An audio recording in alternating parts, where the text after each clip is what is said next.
Kas pussitamine on selline kuritegu, millele peaks ilmtingimata järgnema ka ühiskonnast eemaldamine, kas või natukeseks ajaks, ehk siis vanglakaristus? Tuleb välja, et see sõltub paljuski sellest, keda sa parasjagu pussitad.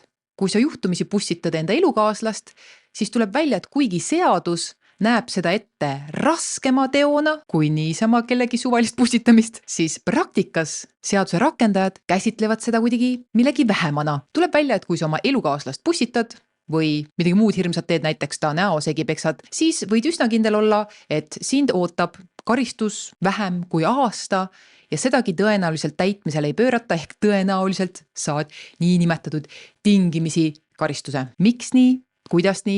Kuidas kurat me siia jõudsime? Oktoobri lõpus tuli Tartust päris jubedaid uudiseid. Tuli välja, et üks meesterahvas oli korduvalt pussitanud oma selleks hetkeks endist elukaaslast ning seejärel sõitnud surnuks süütu inimese ja ka iseenda. Mitte, et need sündmused iseenesest poleks juba piisavalt kohutavad olnud, aga asi muutus veel kohutavamaks, kui ilmnes, et seesama mees oli seda sama naist vaid mõni kuu varem ka juba pussitanud. Ja inimestel tekkis küsimus, et miks kurat see tüüp vangis ei istunud? Kui ta juulis pussitas oma elukaaslast, kuidas ta sai oktoobris olla vabaduses, et uuesti seda naist pussitada ja siis veel keegi ära ka tappa? Kuidas? Selle küsimuse esitas Ringvaate saatejuht ka prokuratuuri esindajale. Ja sõbrad, prokuratuuri vastus oli, no ma ei tea. Hinnake ise, mis see oli? No see, et see kokkupõrge seal maantel toimus, on ilmselt juba nagu hästi paljude väikeste asjade kokkulangevus ja seal sõltus murdosa sekundist see, mis tagajärjega see asi lõpeb. Ma arvan, sellel hetkel ei olnud võimalik enam midagi ära hoida. Küsimus on selles, et kas ja mida oleks Tarmoga saanud varem pihta hakata. Tema kohta on siis teada see, et ta oli tegelikult sellel sügisel süüdi mõistatud seoses lähisuhte vägivallaga. Ta oli seda sama naist ehk siis praeguseks hetkeks oma endist elukaaslast suvel rünnanud niimoodi, et naine sai noahaava. See sõnastus on nii naljakas. Rünnanud niimoodi, et naine sai noahaava. Naine sai noahaava. Mees pussitas teda. Sõnade valik ütleb nii mõndagi ja see juba ennustab meile, kuhu see vastus kulgeb, sest mees ründas nii, et naine sai noahaava. Mees ründas noaga, mees pussitas oma elukaaslast, aga okei. Ja selle eest oli siis kohus taga nüüd septembrikuus süüdi mõistnud. Aga nüüd tuleb tähele panna seda, et selliste lähisuhte vägivalla juhtumite puhul on eesmärk see, et need inimesed suudaksid ikkagi normaalselt ühiskonnas edasi toimida.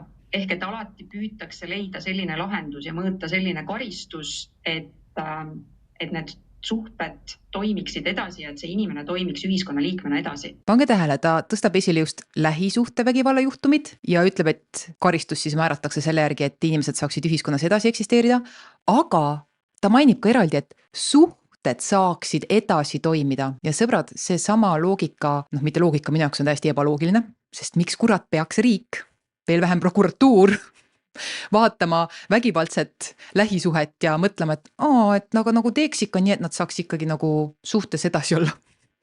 Kujuta ette, et sõbrad pussitavad teineteist ja siis prokurör räägib, aga me tahame ikkagi, et nad saaks sõbrad edasi olla, ega me ei taha, et selline asi nagu sõprusele punkti paneks. Et need suhted toimiksid edasi. Ma ei tea, kas on ebaõnnestunud sõnade valik või see ongi reaalselt see, mida päriselt prokuratuur arvesse võtab, et tahaks ikkagi, et inimesed saaks koos edasi elada või midagi. Aga nagu mis kuradi mõttes, kui riik üldse mõtleb erasuhete peale, siis peaks pigem mõtlema, et kuidas nagu saaks sellised haiged suhted lahku lüüa. Ehk et see lahendus, et panna see lähisuhtes vägivalda tarvitanud inimene lihtsalt mitmeks aastaks vangi, see on natukene lihtne lahendus. Et muidugi võiks öelda, et kui ta oleks vangis olnud, siis ei oleks seda eilse hommikuset lugu üldse juhtunud. See on natuke lihtne lahendus, et panna lähisuhtes vägivalda rakendanud inimene mitmeks aastaks vangi. Alustame sellest, et ega ainus lahendus pole teda mitmeks aastaks vangi panna. Üks variant oleks kas või natukeseks vangi panna, et nagu rahuneks maha või nii. Teine variant oleks see, et kui vangla ei ole õige koht, siis sõbrad, ma ei tea, kuidas teile tundub, aga kui üks inimene lööb teisele noa õlga, siis ma tahaks öelda, et see inimene vajab ravi ning jah, sellele mehele määrati ka, või ta võttis endale vabatahtlikult kokkuleppemenetluse korras kohustuse minna ravile, aga kui ta juba pussitab kedagi, siis arvaks, et ta võiks nagu veits kinnises asutuses olla, sest mulle tundub, et ta on teistele ohtlik, aga siit tulebki välja, et inimene, kes oma elukaaslast pussitab, ei tundu prokuratuuri käsitluse järgi olevat teistele ohtlik. Miks? Kuidas nii? Mis mõttes? Ta on ainult oma naisele ohtlik prokuratuuri vaatest. Ja selline jutt, sõbrad, on vaid paari sammu kaugusel täiesti misoküünsest maailmavaatest, kus mingid peast haiged inimesed küsivad, kui mees näiteks pussitab naist, et aga mida see naine tegi? Mida see naine pidi tegema, et mees nii kaugele viia, et too teda pussitaks? Ja loomulikult leidub ka siin kaasuses sellist reaktsiooni näiteks Tartu Postimehe suhkelt keegi inimene, kes nimetab ennast Lembit Kommeliks, kommenteerib seda saagat, et artiklitel ja arvamustel pole mõtet sees, kuna neis ei vaadelda sooritatud väärtegusid kannatanu rolliga selles. Esiteks see pole väärtegu, see on kuritegu, Lembit. Okei. Lembit jätkab, et kas keegi oskaks kirjeldada, mis viis Tarmo selleni, et napsitada ja pussitada oma endist kallimat, oleks huvitav lugeda ka teisi arvamusi selles, aga mitte ainult lõpptulemust. Jah, mis viis Tarmo selleni, et oma elukaaslast pussitada korduvalt? Kas äkki naine ajas ta nii närvi? Aga okei, kuulame proksi juttu edasi. Aga eesmärk oleks ju ikkagi see, et inimesed saaksid eluga edasi minna. Et inimesed saaksid eluga edasi minna, see on eesmärk, aga kas nad peavad kurat kohe sekundi pealt eluga edasi minema? Või kui mees pussitab oma elukaaslast või naine pussitab vahetele, kui keegi pussitab oma elukaaslast, kas tõepoolest on meie karistussüsteemi põhiprioriteet, et inimesed saaks eluga edasi minna? Jah, mingil hetkel loomulikult on vaja eluga edasi minna, aga kas kohe sekundi pealt ja samamoodi edasi või? Sest hetk tagasi see inimene selgitas meile ka ju, et no jaa, et me tahame, et nagu inimsuhted saaksid jätkata, nagu miks sa tahad, et see suhe saaks jätkata? Miks? Ning jah, tõepoolest, kui see mees ei oleks olnud vabaduses, poleks neid oktoobri sündmusi saanud juhtuda. Ja selle peale mingid inimesed kehitavad õlgu, et no jah, siis oleks seda edasi lükanud, küll lõpuks oleks nagu see mees seal oleks lõpuks ikka plahvatanud ja midagi lolli teinud. Kes seda teab? Võib-olla mitte, aga fakt on see, et kui ta oleks olnud oktoobris vangis, poleks oktoobri sündmusi saanud juhtuda. Tarmo puhul oligi siis teada see, et see suvine lugu juhtus siis sellel põhjusel, et Tarmo tundis pöörast armukadedust, mille kohta ta ise hiljem ülekuulamisel ütles, et see oli täiesti põhjendamatu, ta väga kahetses seda. Ja Tarmo puhul oli asi selles, et ta pussitas oma elukaaslast õlga, sest ta tundis armukadedust ja ta sai pärast ise ka aru, et see oli natuke rumal, aga nagu saage aru, ta oli lihtsalt meeletult armukade ja ta kahetses seda. No kurat, see kahetsus prokuratuuri käsitluses. Need, kes ei ole varem vaadanud või pole kursis, siis kahetsus on karistust kergendav asjaolu karistusseadustiku järgi ja seal on see kirjas kui puhtsüdamlik kahetsus. Praktikas tähendab puhtsüdamlik kahetsus, aga ükskõik mis sõnades ütlemist, et ma kahetsen. See oli ka seal Tartu peldiku salakaamerate kaasuses, et see, kes neid kaameraid sinna pani ja vähemalt kahel korral, pärast seda, kui esimene kaamera leiti, läks ja pani teise veel, pärast ütles kriminaalmenetluses, et ma kahetsen. Ja seda loeti puhtsüdamlikuks kahetsuseks. Ju siis see Tarmo siin ka ütles, et ma kahetsen ja sellest piisab, et esineks karistust kergendav asjaolu. Ja sõbrad, mina olen isikuvabaduste pooldaja ehk internetikeeli liberast. Aga jumala eest, isikuvabadused ei tähenda seda, et isiklik vastutus puudub või et me peaksime igale retsile lihtsalt andma võimaluse uuesti midagi retsi teha. Kindlasti ei tähenda see seda ja mina üldse ei saa aru loogikast, et puhtsüdamlikuks kahetsuseks peetakse igasugust kahetsusavaldust. Kui lugema peaks igasugune kahetsusavaldus, siis poleks seadusandja kirjutanud seaduse teksti puhtsüdamlik kahetsus. Aga okei. Ja teine oluline aspekt siin oli siis ka see, et kannatanu ise ei soovinud Tarmo karistamist. Nii, 2 olulist aspekti olid proksi selgitusel seoses selle juuli pussitamisega, et miks siis juuli pussitamise pärast ei pidanud Tarmo vanglas istuma. Esiteks see oli lihtsalt armukadedusest ja Tarmo pärast ise ütles, et see oli nagu rumal ja nagu saab aru ja et see oli rumal ja midagi asja ütleb, et ma kahetsen. Ja teine asi, et kannatanu ei soovinud karistamist. Ma ei tea, naised, mehed, emad, isad, vanaemad, vanaisad, õed, vennad, merised, linnud, loomad. Kuidas teile tundub? Kui lähisuhte raames mees pussitab naist, kas võiks olla näiteks A-variant, et naine kardab? Ütleme, et naine oleks seal menetluse raames kannatanuna öelnud, et ma ei ole nõus kokkuleppemenetlusega ja ma tahan, et ta saaks karistatud. Ja teades, et karistus, tõeline, reaalne vanglakaristus on vähetõenäoline sellise juhtumi puhul, kas võib olla, et see naine võis karta seda Tarmot? Kas ta võis karta, et kui ta nüüd täna ütleb, et pange Tarmo vangi, et siis kui Tarmo ei lähe vangi või kui ta sealt välja saab, et ta siis tuleb ja hakkab selle naise elukallale? Ja nagu tuleb välja, siis oktoobris Tarmo läks ja pussitas seda naist uuesti, et kas nagu võiks olla, et see naine seal juuliga seotud juhtumi puhul kartis seda meest? Või B-variant, ütleme, et ta ei kartnud, ütleme, et see oli lihtsalt see, et selline, kes pussitab, see armastab mentaliteet, mingisugune armuhullus, mida iganes. Kas ei viitaks sellele, et äkki sellel naisel on vaja psühholoogilist abi ja mitte pahaga, vaid täiesti siiralt, sest sõbrad, kujutage ette, kui ma praegu siin endale noa õlga lööks, kui ma ise ennast pussitaks, siis ma eeldan, et enamik teist arvaks, et mul on midagi valesti peas. Miks ma kurat ennast pussitan? Niisamuti mina eeldan, et inimene, keda keegi teine pussitab, ja kui see inimene siis ütleb, et ei, tal ei ole mingit, et ma ei soovi ta karistamist ega midagi. Ja kui see ei tule hirmust, mina arvan, et see on pigem hirmust, aga kui see ei tule hirmust, see tuleb suurest armastusest, siis ma eeldaks, et see, keda pussitati, see kannatanu, et tema vajab ka psühholoogilist abi kohe tõsiselt. Ja mitte pahaga ja mitte naljaga, vaid tõsiselt. Ja fakt iseenesest, et prokuratuur võtab sellises kaasuses lähisuhte vägivalla juhtumi puhul arvesse seda, et kannatanu ei taha toimepanija karistamist. See on kuradi hämmastav. See on hämmastav, sellepärast, et lähisuhte raames ongi nagu probleem selles, et sa võid kedagi väga armastada ja anda talle kõik andeks, aga see ei tähenda, et karistussüsteem peaks selle suure armastusega kaasa minema. Ma ütlen, ainus inimene, kelle karistamist ma ei nõuaks, kui ta mind pussitab, on mu enda laps. Sellisel juhul ma tahaks, et ta saadetaks ravile. Kui keegi teine mind pussitab, ei ole ühtegi ratsionaalset põhjust, miks ma ei peaks tahtma, et ta saab väärilise karistuse. Ehk siis peab juba midagi irratsionaalset toimuma mu peas. Aga mina ei ole ka prokurör, kahjuks või õnneks. Küll aga on meil olnud tegemist inimesega, kellel ilmselgelt on mingisugused vaimse tervise probleemid ja ka kannatanu leidis, et ta peaks saama vaimse tervisega seoses arsti abi. Jah, ka kannatanu leidis, et ta peaks saama vaimse tervisega seoses abi, aga üks ei välista teist. See, et ta vajab vaimset abi, ei tähenda, et teda ei tuleks ühiskonnast eraldada, sest kurat sõbrad, mingi õlga pussitada kedagi, see on ikka hoopis teine mastaap, kui ütleme selline, mitte et pisendada muid lähisuhte vägivalla juhtumeid, aga ütleme, et sul on võib-olla mingi lähisuhte vägivalla juhtum, kus mingi vaidluse käigus üks tõukab teist. Absoluutselt pole aktsepteeritav see tõukamine, 0 tolerants, aga tõukamine iseenesest mingisuguse vaidluse hoos tundub nagu pigem selline, et kui sa nüüd tõukad teist ja kuidagi väga halvasti jooksevad asjad kokku, et teine kuidagi komistab ja lööb ennast ära, võib-olla saab tõsise vigastuse, et selle raames nüüd seda tõukajat panna päriselt vangi, siis ma saaks aru sellest, et see on veel selline juhtum, et ta konkreetselt ei üritanud talle nagu nii rämedalt haiget teha, tõukasid ja siis edasi kulges olukord kuidagi väga õnnetult, siis saaks veel aru. Aga me räägime pussitamisest. Tüüp pussitas naist õlga ja prokuratuur räägib meile sellest, et inimesed peavad eluga edasi minema ja see oli lihtsalt armukadedus ja pärast said ise ka aru, et see oli jama ja samas tõdevad, et tal oleks vaja vaimse tervise abi. Aga siit olukorrast järeldada, et inimene ei ole ühiskonnale ohtlik, see olekski sisuliselt öelda, et ärge muretsege, ta pussitab vaid oma naist, ega ta teistel midagi tee. Rahu. Ta ei ole ühiskonnale ohtlik, ta on lihtsalt oma naisele ohtlik. Kahjuks seda ta ei saanud ja selline avalik nagu õiglustunne on riivatud, kui siia juurde lisada veel selline nüanss, et üle 20 aasta tagasi seesama Tarmol on tegelikult ka surmaga lõppenud õnnetuse põhjustamises, on ta ise süüdi jäänud, siis ta oli küll väga noor teismeline alles, aga ka selline juhtum on tema sellises karistus või mineviku registris olemas. Ja see vastab tõele.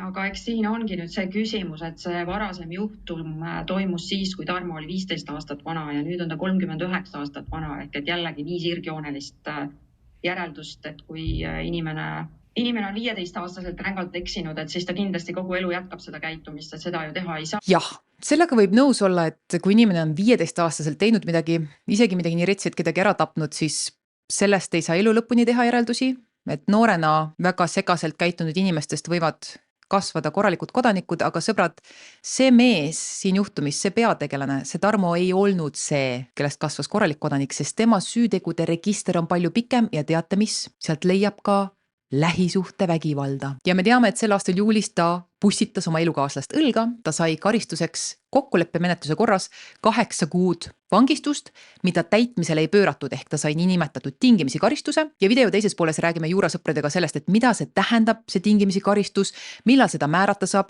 kas see siin juhtumi puhul tundub loogiline või mitte, milles on asi, räägime kõigest sellest täpsemalt video teises pooles. Kes seda osa soovib vaadata, siis tule liitu selle kanaliga kas siin YouTube'is juurasõprade tasandil või siis tule kiika veebilehele blurbay.com/tavakodanik, kus saad liituda hinnaga 5 € kuus pluss käibemaks, mis siis laekub Eesti riigile, mis on parem kui et ta laekuks Iirimaal või kuskil. Ja Blurbay lehel saad alati kogu sisu täiesti reklaamivabalt kätte ning seal on need videod ühes tükis. Ehk kui sa selle video teist otsa otsid Blurbayst, siis tead, see on üks pikk video seal platvormil. Või kui sind huvitab ainult see teema ja mitte miski muu kui see teema, siis saad selle video ka üksikostuna soetada. Nüüd see Tartu pussitaja juhtum kahjuks ei ole ainus sarnane juhtum, mis lähiminevikus on meediast läbi käinud. Nimelt kajastas Kuuuurija ühte lähisuhtevägivalla lugu, mida mina isiklikult vaadanud ei ole. Ma ei ole seda Kuuuurija osa näinud, küll aga mulle kanalisõbrad kirjutasid sellega seoses ja ma vaatasin meediakajastust. Nimelt on Elu24 veebis 13. oktoober 2025 artikkel autoriteks Natalja Zjuskova, vabandust väärhäälduse pärast tõenäoliselt, ja Katrin Lust. Pealkirjaks Kuuuurija, politseiniku poeg peksis noort ema ja pani tema korteri põlema, naise peksja pääses tingimisi karistusega. Ja nagu sellest meediakajastusest võib järeldada, siis siin pandi rõhku sellele, et tolles Kuuuurija juhtumis oli toimepanija politseiniku poeg, mis jättis õhku küsimuse, et kas siin on mingid omad joped kuidagi mängus, käsi peseb kätt või mingid tutvused ja nii edasi, et kuidas sa saad väga retside tegude eest ainult tingimisi. Siin on ka pildid kannatanu vigastustest. Need on retsid pildid, mina neid siin näitama ei hakka, mingi vaadake Elu24 veebist, kui soovite. Aga tolles loos mees mitte lihtsalt ei peksnud elukaaslast väga retsilt, vaid ka pani nende kodu põlema. Ja teate, mis ta karistuseks sai? Ta sai tingimisi karistuse. Peab tegema alkoholist pausi ja käima kriminaalhooldaja juures. Pidi ka maksma siis kannatanule 4000 eurot, aga rõhk on sellele, et ta sai tingimisi karistuse. Ehk jälle mingi rets lähisuhte vägivalla juhtum ja tüüp saab tingimisi karistuse. Mis asja? Miks? Kuidas? Sest tegelikult seaduse tekst ei käsitle üldse lähisuhte vägivalda kui millegi vähemana. Vastupidi, karistusõiguslikult on sellised juhtumid läinud paragrahv 121 alla karistusseadustikus, mis räägib kehalisest väärkohtlemisest ja esimene lõige, selline üldkoosseis siin on, et teise inimese tervise kahjustamise eest, samuti valu tekitava kehalise väärkohtlemise eest karistatakse rahalise karistuse või kuni 1-aastase vangistusega. Nüüd teine lõige siin samas sätestab kvalifitseeritud koosseisu, mis tähendab nii-öelda raskemat koosseisu, millel on kõrgem karistuse ülempiir ette nähtud. Nimelt kehalise väärkohtlemise eest, kui A-variant, sellega on tekitatud tervisekahjustus, mis kestab vähemalt 4 nädalat, B-variant, see on toime pandud lähi- või sõltuvussuhtes või C-variant, see on toime pandud korduvalt, siis selle eest karistatakse rahalise karistuse või kuni 5-aastase vangistusega. Ehk tegelikult seadusandja on ette näinud, et lähisuhte vägivald ja lähisuhte või sõltuvussuhte raames kehaline väärkohtlemine on raskem tegu kui niisama kehaline väärkohtlemine. Ehk paned suvalises paarikakluses kellelegi rusikaga näkku, lõige 1, kuni aasta vangistust. Lööd oma naisele kodus rusikaga näkku, lõige 2.2. kuni 5 aastat karistust. Aga reaalsuses on need vangistused olnud märksa lühemad. See Tartu bussitaja, Tarmo, 8 kuud vangistust, mis üldse täitmisele ei läinud, selleni jõuame hetke pärast.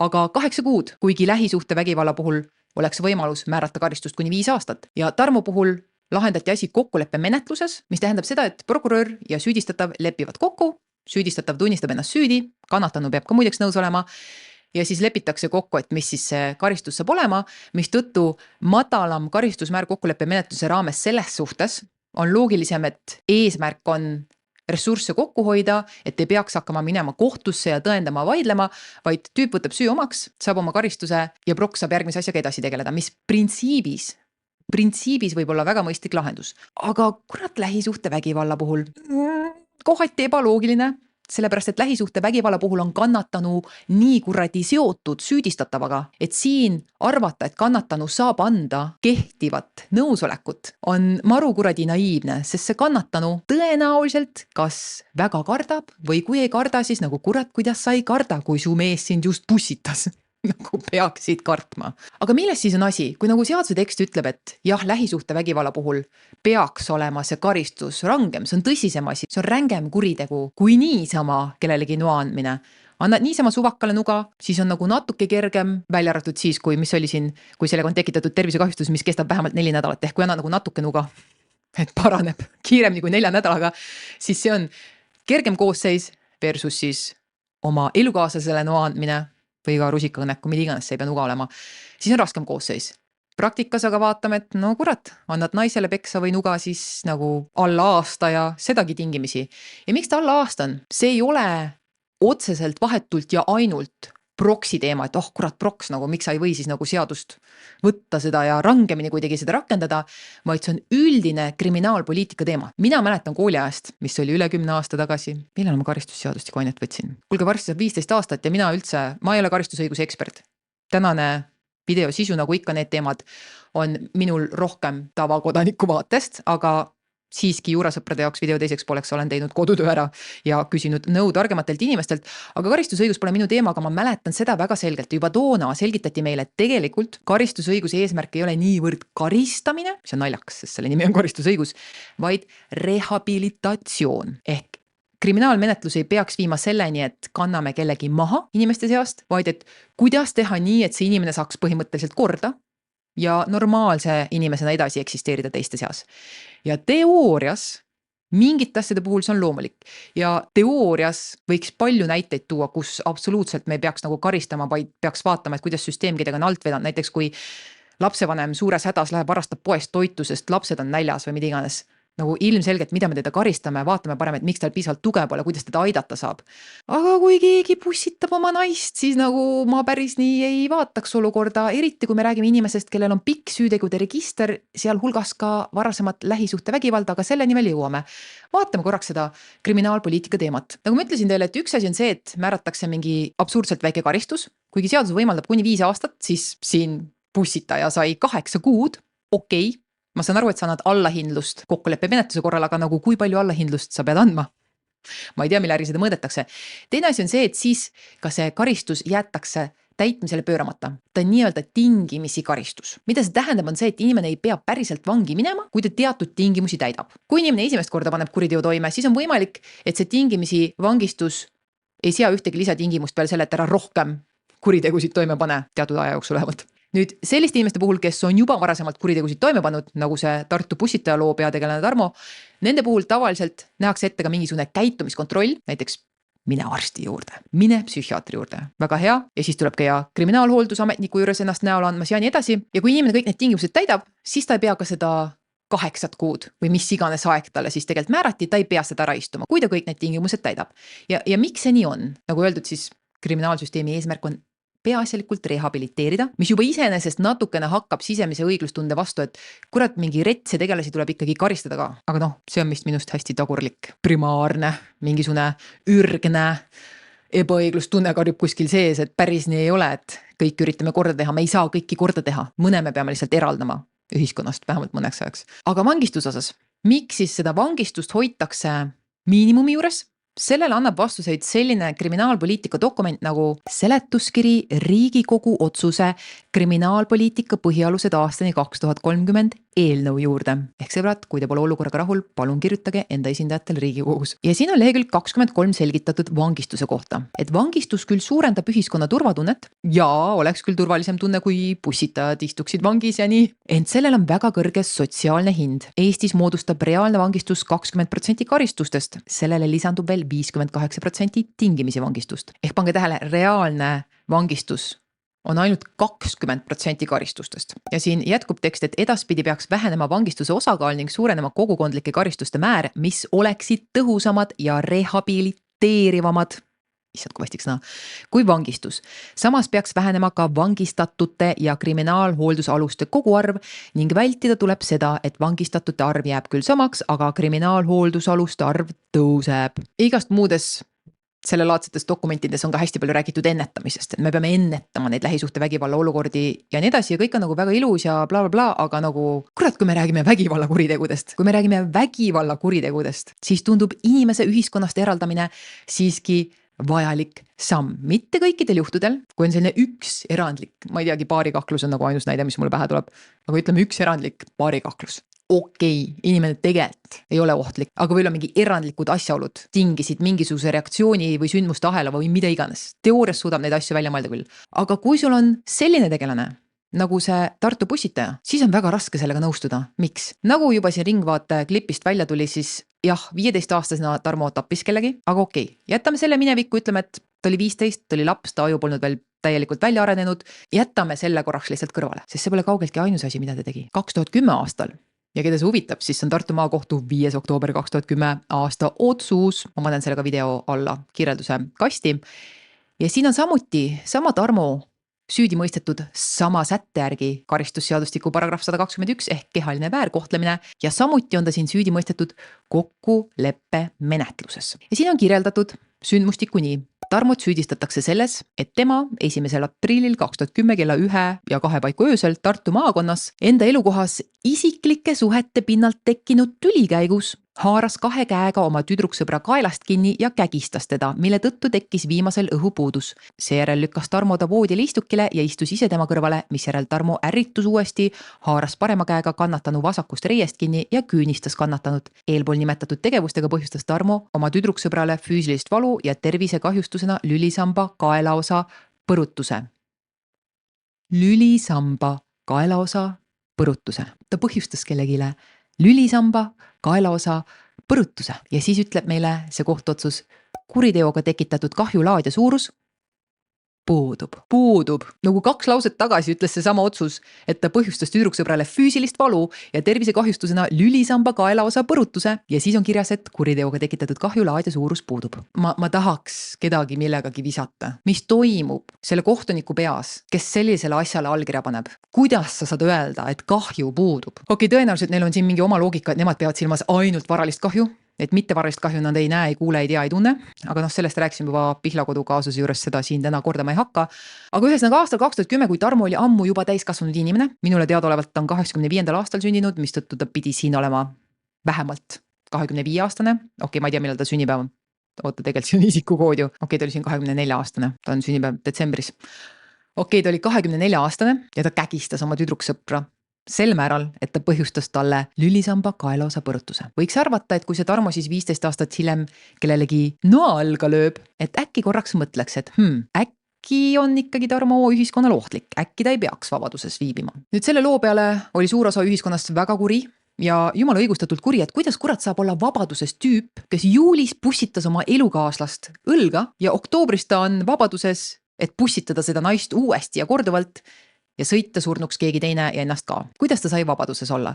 Sellel on järgnenud ka palju sõnavõtte erinevate tähtsate inimeste poolt. Ennist nägite Ringvaates ühe prokuratuuri esindaja selgitust, aga on ka meedias teised tähtsad isikud sõna võtnud. Näiteks on Tartu Postimehes 31. oktoober Kelly Oleski artikkel pealkirjaga Miks oli pussitaja vabaduses, vanemprokurör selgitab ja siis annab selgitusi Lõuna ringkonna prokuratuuri vanemprokurör Ken Kjodorf, kes ütles, ja siin on ma eeldan parafraseeritud, et tagantjärele tarkusega kuritegusid ei lahendata.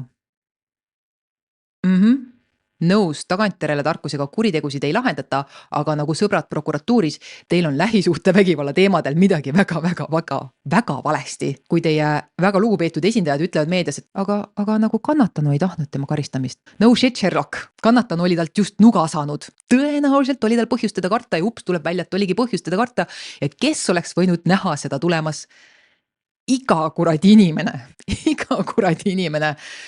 oleks võinud näha seda tulemas, aga okei, vaatame, mida siis vanemprokurör Ken Kjodorf ütleb selle peale. Nüüd selles intervjuus see vanemprokurör selgitab siin erinevaid aspekte sellega seoses, et miks siis ikkagi Tarmo vangis ei olnud selle pussitamise pärast ja ta rõhutab ka, et ta pidi saama psühholoogilist abi või psühhiaatrilist õigemini ja see on nagu minimaalne, see, et ta pidi psühhiaatrilisele ravile minema nagu ilmselgelt minimaalne, aga ma ei tea, tore sedagi. Aga siin küsib ka ajakirjanik vanemprokuröri käest väga otse, et miks ei võetud nüüd selle juulikuise meile teadaolevalt esimese pussitamise. Ma ütlen meile teadaolevalt, sest kurat seda teab, mida see tüüp varem oli teinud selle sama elukaaslasega. Aga juulis toimunud pussitamise puhul, et miks ei võtnud prokuratuur, kes ju selle kokkuleppe menetluse raames on tegelikult see, kes otsustab, et mis karistus ta küsib. Ja kannatanu peab nõus olema ja süüdistatav peab nõus olema, aga prokuratuur on nagu see, kes selle kaardi lauale käib. Et miks nad ei arvestanud seejuures, et Tarmo tappis 2001. aastal inimese ning kägistas 2010. aastal teist, et miks seda ei arvestatud. Ja selle peale vastab vanemprokurör, et kahtlustataval oli üks kehtiv kriminaalkaristus joobes juhtimise eest, mille eest mõistetud üldkasuliku töö oli ta 2 aastat varem ära teinud. Teisi kehtivaid kriminaal- või väärteo karistusi tal ei olnud. Ja nüüd sellest jutust sai ajakirjanik valesti aru, sest sama ajakirjanik Kelly Oles kirjutab 3. novembril, kus on palju huvitavam artikkel, sest seal võtab sõna see sama kohtunik, kes selle juulikuise pussitamise eest lubas sellise kokkuleppe sõlmida ja kes oma otsusega seda kinnitas. see kohtunik annab seal aru, aga selle 3. novembri artikli alguses selgitab ajakirjanik, et Lõunaringkonna prefektuuri vanemprokurör Ken Giodorf selgitas läinud nädalal, et vanu kuritegusid ei saa karistuse määramisel arvesse võtta. Seda ei luba seadus. Esimese astme kuritegu ehk teod, mille eest kohus saab mõista 5 või enam aastat vangistust, aegub 10 aastaga. Teise astme kuritegu, mille eest saab inimese vangi mõista kuni 5 aastaks, aegub veel kiiremini ehk 5 aastaga.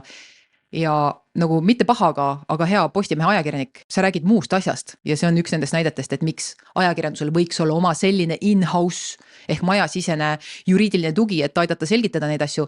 See, millest ajakirjanik siin räägib, et esimese astme kuritegu aegub 10 aastaga ja teise astme oma 5 aastaga, see on see, et kui kaua saab kedagi vastutusele võtta mingi teo eest. Et kui sa 10 aastat tagasi kellegi ära tapsid ja 10 aastat mitte ühtegi menetlustoimingut ei tehta, siis asi on aegunud. Okei, siin on igast erandeid ja värk, aga mõtlen selles, et see aegumine, millest siin ajakirjanik räägib, ei ole see aegumine, millest rääkis vanemprokurör, kes ütles, et Tarmol ei olnud kehtivaid karistusi. See on üks hoopis teine teema, mis on seotud sellise asjaga nagu karistusregister. Karistusregister, kuhu kantakse sisse kõik sellised karistused, aga teatud aja pärast nad sealt kustutatakse ja siis kantakse arhiivi. Ja seal on eraldi reeglid selle kohta, et millal kustutatakse need andmed ja kantakse arhiivi, mis on seotud alaealise poolt toime pandud kuritegudega. Ehk see kehtiv karistus, millest rääkis vanemprokurör sellele samale ajakirjanikule, ei ole see, millest ajakirjanik räägib siin 3. novembri artiklis, aga okei, see on selline väike köökimööki, lihtsalt natuke häiris mind, et see on vale info, aga printsiibis on niimoodi, et mingil hetkel karistusregistrist asjad lähevad arhiivi, ehk nad ei ole nagu seal kehtivad selles mõttes, aga see pole isegi point praegu. Sellest pole point, sest üks asi on see, mida sa võtad arvesse karistuse määramisel ja teine asi on see, mida sa võtad arvesse, kui sa otsustad, et ärme pööra seda karistust täitmisele, paneme tingimisi karistuse. Ehk kui sa need tingimused täidad, siis sa ei peagi reaalselt vangis istuma. Need on 2 eri etappi ja räägime pärast juurasõpradega lähemalt, aga teile kõigile teadmiseks, need on 2 eri asja ja teate, mida tuleb arvesse võtta, kui räägitakse sellest, et kas määrata tingimisi või mitte. Arvesse tuleb võtta nii kuriteo toimepanemise asjaolusid kui ka süüdlase isikut. Ja süüdlase isik ei ole sünonüümne kehtivate karistustega karistusregistris või mida kuradi iganes. Süüdlase isik on kuradi absoluutselt kõik. Süüdlase isik võib olla ükskõik mis ja süüdlase isiku arvesse võtmisel kahtlemata võiks ka korra vaadata, et millega see kodanik varasemalt on tegelenud, ükskõik kui palju aega sellest on möödas. Okei, alaealisena tehtu veel saab kuidagi aru, et jätame selle kõrvale. Jällegi, 15-aastane aju pole täielikult arenenud, kurat, kes teab, mis oludest üles kasvas, jätame selle. Aga 24-aastaselt kägistada elukaaslast, samalaadne juhtum, lähisuhte vägivald, seda tuleks küll arvesse võtta. Ma pean nüüd ise endale vahele segama, sest ma käisin vahepeal tulevikus ära, sain natuke targemaks tänu paarile lahkele, targemale inimesele, kes suunasid mind õige kohtupraktika poole ja sõbrad. Mida perset kuubis? Sain teada, et Riigikohtu viimaste aastate praktika järgi absoluutselt on küll võimalik võtta arvesse ka nii-öelda vanu arhiveeritud mitte kehtivaid karistusi. Nii karistuse otsustamisel, kui otsustatakse seda, et kas rahatrahv või vangistus, siis saab arvesse võtta vanu asju ja saab ka arvesse võtta siis, kui otsustatakse, et kas nüüd tingimisi vangistus või ikkagi reaalne vangistus. Ja selles ei ole Riigikohtu praktika pinnalt enam mingit kahtlust, ehk miks siis prokurör, kui ajakirjanik temalt küsib, et kuulge, miks ei arvestatud selle Tarmo varasemaid tegusid, miks prokurör räägib sellest, et tal oli ainult üks kehtiv asi ja see oli mingi joobes juhtimine ja põhimõtteliselt muud ei saanud vaadata. Ja ajakirjanik sai ka sellest aru, et proks ütleb talle, et sorry, me saame ainult kehtivaid karistusi vaadata, aga see ei ole tõsi. Ehk hea Tartu Postimehe ajakirjanik, kui sa juhtud seda videot nägema, palun mine küsi uuesti selle prokuröri käest, miks ta niimoodi sulle vastas. Ma ei tea, kas siin saab rääkida konkreetselt valetamisest või sohutamisest või prokurör reaalselt ei ole kursis Riigikohtu praktikaga, seda viimast ma isiklikult ei usu. Mina ei ole kursis, ma ei ole prokurör, ma ei ole kriminaalõiguse ekspert. Õnneks seekord tegi Universum oma töö ära, mina käisin sel esmaspäeval, mis oli 17. november hommikul Vikerraadios rääkimas, mainisin ühte Riigikohtu lahendit ja selle peale üks lahke inimene viitas mulle, et Riigikohtul on veel hilisemaid lahendid ka, mille kohaselt on väga selge, et vanu asju saab arvestada küll nii karistuse määramise etapis kui ka selles etapis, kus otsustatakse, et kas võimaldada tingimisi vangistust, nii et päriselt ei peagi kogu seda aega ära istuma. Ja seda saab arvestada muideks ka enne tähtaegsel vabastamisel ja nii edasi. See ei tähenda nüüd, et selle Tarmo 2010 aasta kägistamisepisood oleks täielikult välistanud selle madala karistusmäära, mis ta sai, see 8 kuud, või et see oleks välistanud selle tingimisi vangistuse. Ei, see ei oleks automaatselt välistanud, aga igal juhul oleks saanud seda arvesse võtta ja prokuratuur ja kohus oleks pidanud seda ka arvesse võtma, aga seda ei tehtud. Ja taaskord mina küsin, loomulikult täiesti retooriliselt, mida perset kuubis? Täpsemalt sellest video teises pooles juurasõpradele, kus ma näitan teile paragrahve, räägin teile Riigikohtu praktikast ja selgitan teile oma kuradi suurt hämmingut, milles ma siin täna istun, et kuidas on nii, et ajakirjanik küsib prokurörilt küsimuse ja prokurör annab talle täiesti vale vastuse. Mina olen vihane, mina veetsin mitu tööpäeva seda teemat analüüsides, mulle ei meeldi karistusõigus, mina ei mõista seda, mina ootan, et prokuratuur annab õiget ja selget ja korrektset infot ja kurat nad ei teinud seda. Aga okei, las minevikku, mina räägib nüüd edasi. Jõuame nüüd selle põnevama intervjuuni. See kohtunik, kes oma otsusega kiitis selle kokkuleppe heaks, et okei, Tarmo pussitasid oma elukaaslast, saad siin 8 kuud vangistust, aga tingimisi, ehk päriselt vangi ei pea minema, kui sa täidad teatud tingimused, muuhulgas siis lähed psühhiaatrist abi saama. See kohtunik annab selgitusi ja sõbrad, need selgitused rahvakeeli ajavad sita keema. Aga enne kui me lähme selle kohtuniku kommentaarideni meedias, vaatame kõigepealt seda kohtulahendit ennast. 22. september 2025 teeb Tartu maakohus otsuse, millega ta kinnitab prokuratuuri ja Tarmo vahelist kokkulepet, et selle eest, et Tarmo elukaaslasele noa õlga lõi, selle eest saab 8 kuud tingimisi ehk saab vabadusse. Siin on jah öeldud, et mõista karistuseks 8 kuud vangistust ja siis viide karistusseadustiku sätetele, et määrata, et mõistetud karistust ei pöörata täielikult täitmisele, kui Tarmo ei pane 1 aasta ja 10 kuu pikkuse katseaja jooksul toime uut kuritegu ja täidab talle sätestatud käitumiskontrolli ajaks pandud kontrollnõudeid ning kohustusi. Ning lisaks on siin eraldi, et kohustatakse Tarmot registreerima end hiljemalt 2 nädala jooksul pärast kohtuotsuse jõustumist psühhiaatri vastuvõtule ja ravivajaduse esinemisel alluma käitumiskontrolli ajal ette nähtud ravile. Mis mõttes ravivajaduse esinemisel. Ma eeldan, et jah, prokurör ei saa öelda otsesõna ametlikult sa vajad ravi, sest seda saab arst öelda, aga nagu ta pussitas oma elukaaslast. Võib suht kindlalt arvata, et ta vajab ravi. Siis on siin veel kirjas, et ta pidi osalema kriminaalhooldusametniku määratud sotsiaalprogrammis, mille eesmärgiks on süüdistuses nimetatud või nendega sama liiki süütegude edasine ärahoidmine. Nii, menetluskulud ja mingid kaitsetasu ja mida iganes. Okei, selline oli siis see otsus seoses selle pussitamisega juulis ja kokkuleppe sisu on tegelikult jumala kuradi napp. See on alla 1 lehekülje ja siin on jälle rõhutatud nagu ka seal 2010 lahendis, et see oli isiklike suhete pinnalt tekkinud tüli ja siis selle käigus rakendas Tarmo füüsilist vägivalda NK suhtes. Okei, see naine on teine. 2010 aasta lahendis oli naise initsiaalid KK, siin on NK, nii et need on 2 erinevat naist ehk see kägistamise episood puudutas mingit teist naist. Kui ta just eesnime ei vahetanud, mis on ebatõenäoline. Nimetatud vägivald seisnes selles, et Tarmo lõi naisele enda paremas käes oleva noaga 1 korral vasakusse õlavarde, mille tagajärjel sai naine tervisekahjustuse. See on vasaku õlavarre proksimaalses osas anterolateraalsel pinnal lahtise haava pikkusega circa 3 sentimeetrit. Sellega pani Tarmo toime KARS 121 lõige 2.2 ehk siis see lähisuhte raames kehaline väärkohtlemine. Selles sättes siis kvalifitseeritava kuriteo ja karistuseks määratakse 8 kuud vangistust ja siis jälle see sama jutt, eks ole, et ei pöörata täitmisele täielikult, kui ta 1 aasta ja 10 kuu pikkuse katseaja jooksul siis uut kuritegu täide ei pane ja siis täidab kõik need tingimused.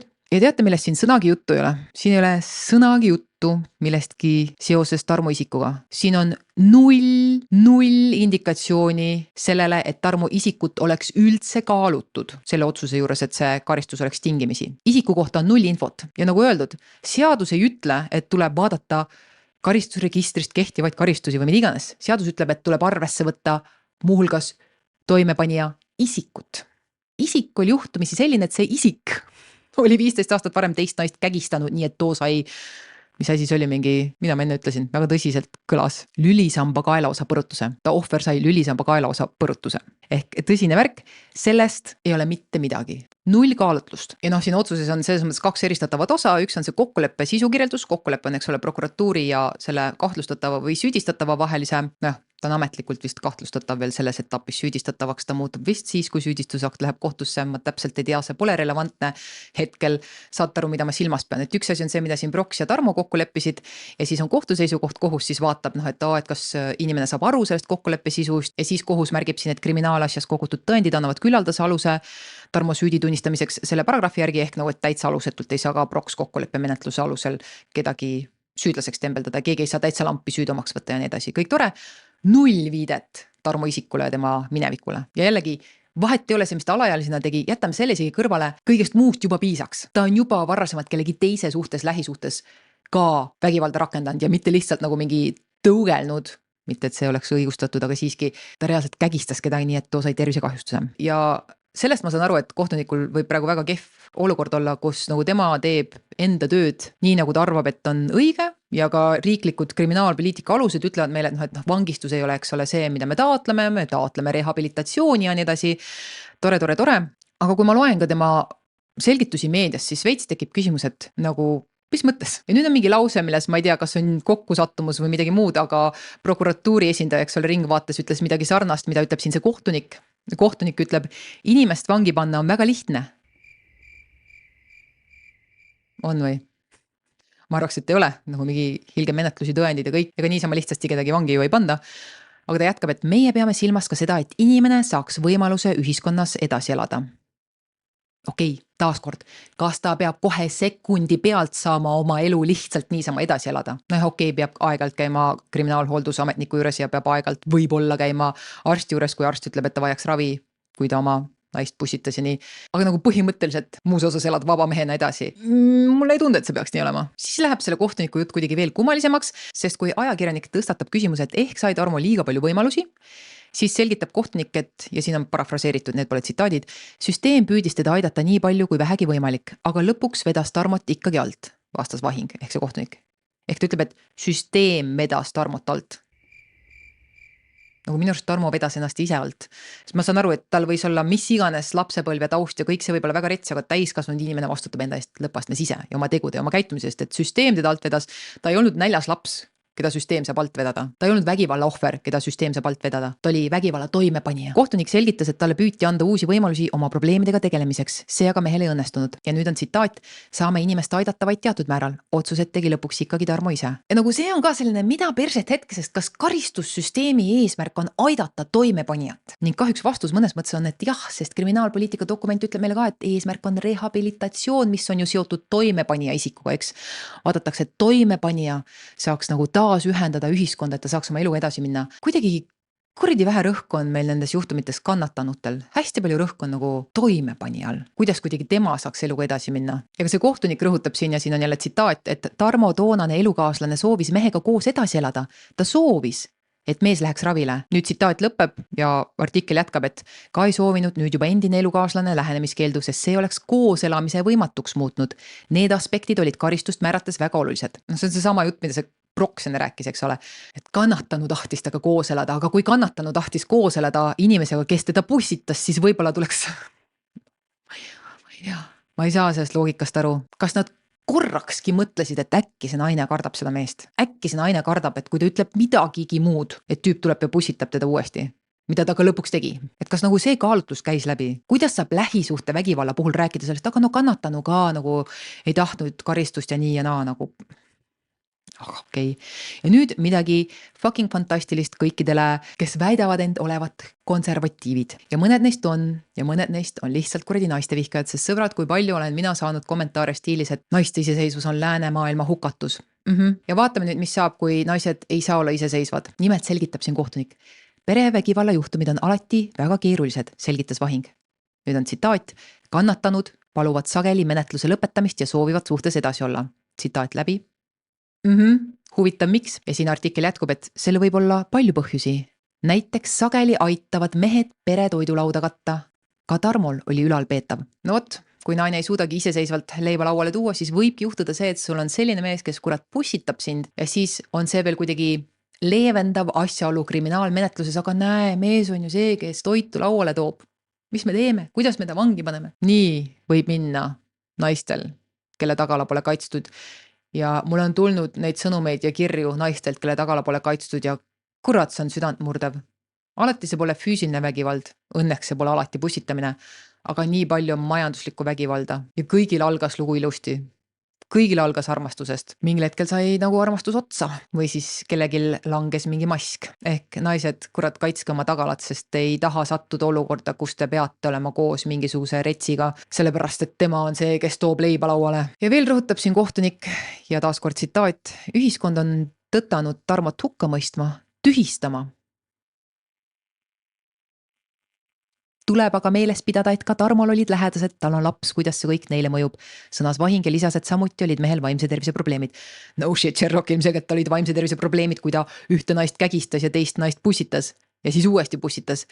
Jah, tal on laps, tal on lähedased. Laps pole mitte kordi milleski süüdi ja julmalt kahju on ta lapsest ja lähedastest. Sellest pole üldse küsimus, aga rääkida siin, et inimesed tõttasid Tarmot tühistama. Ta oli kunagi kellegi tapnud, ta oli mingit naist kägistanud, teist naist pussitanud, siis veel uuesti seda teist naist pussitanud ja mis kõik veel vahepeal toimus, tal on veel süütegusid seal, kõik ei ole isikuvastased, aga siiski süütegusid on rohkem. Ja kui inimesed on kurjad, et miks see inimene oli vabaduses, siis kohtunik ütleb selle peale, et inimesed tõttasid teda tühistama.